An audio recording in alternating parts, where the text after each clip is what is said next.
بسم اللہ الرحمن الرحیم۔ السلام علیکم ناظرین، آج کا جو ہمارا لیکچر ہے وہ ہے جدیدیت پر۔ جدیدیت جدت سے ہے، جس کے معنی ندرت، نیا پن، انوکھا پن، اچھوتا پن، تازگی اور تازہ کاری وغیرہ ہیں۔ یہ پہلی جنگ عظیم سے متاثر شدہ نظریہ ہے۔ جرمنی میں اس کا آغاز 1890 اور امریکہ میں 1912 میں ہوا، جبکہ پاکستان میں اس کا آغاز 1955 کے بعد ہوا۔ اس نظریہ میں انسان اور اس سے متعلقہ مسائل کو بنیادی اہمیت حاصل ہے۔ اس کا تعلق طرز احساس سے ہے۔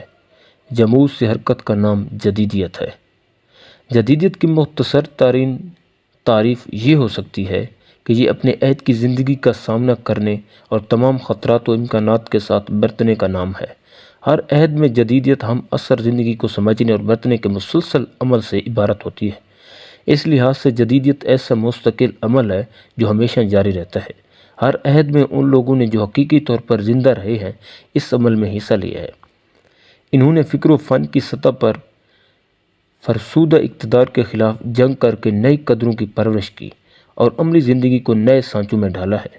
اسی مفہوم میں ادب کو روح اثر کہا جاتا ہے۔ جدیدیت کی باعث میں مغالطہ اس وقت پیدا ہوتا ہے جب محض اسی عمل کو جدیدیت کا کل مفہوم سمجھ لیا جائے۔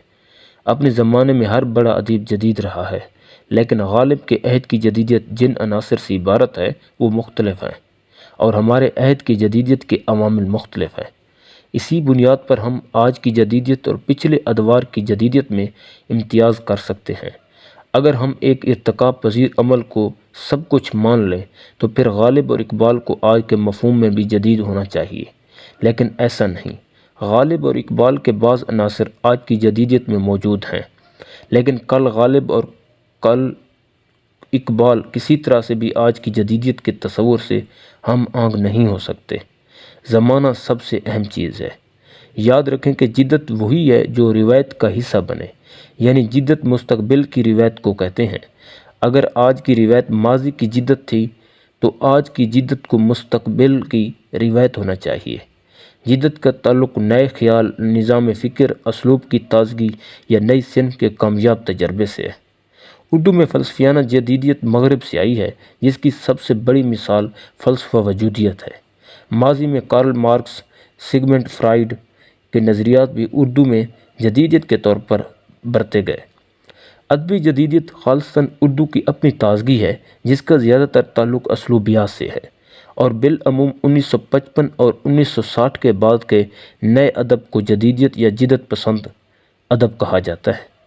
علامتیت اور تجریدیت کو پروان چڑھایا گیا تھا، اس سے ابہام میں اضافہ ہوا اور ادب عام کاری کا ابلاغ نہ کر سکا۔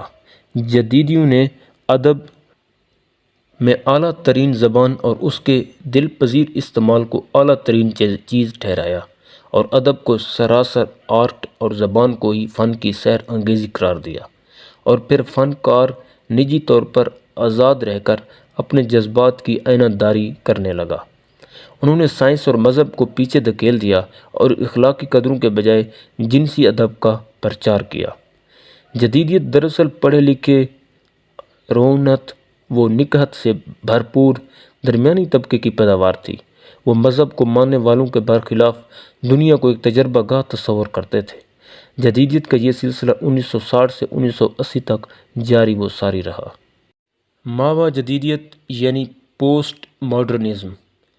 مابعد جدیدیت جدیدیت کے بعد کے دور کا نام ہے۔ اس کا تعلق معاشرے اور اس میں ہونے والی تبدیلیوں سے ہے۔ یہ زیادہ تر فلسفیانہ مسائل پر توجہ دیتی ہے۔ اس کا آغاز 1972 میں ہوا۔ جرمنی کا نیتشے، ہسرل اور ہائیڈریگر اس کے نمائندہ خاص ہیں۔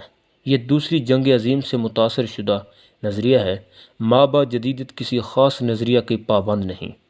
مابعد جدیدیت کے زیر اثر تخلیق کار مکمل ذہنی آزادی کو روا رکھتا ہے، کسی طے شدہ فکری نہج کو قبول نہیں کرتا۔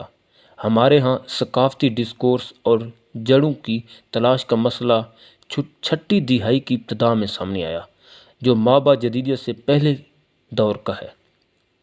بالخصوص پاکستان میں جڑوں کی تلاش کا مسئلہ اور ثقافتی پس منظر کو ابھارنے کا عمل اس دہائی میں شائع ہونے والی 2 کتابوں یعنی آگ کا دریا اور اردو شاعری کا مزاج میں نمایاں ہوا۔ متفرق مضامین کی حد تک بہت سے ادبا اور شعراء نے ثقافتی جڑوں کی اہمیت کا احساس بھی اس دور میں دلایا۔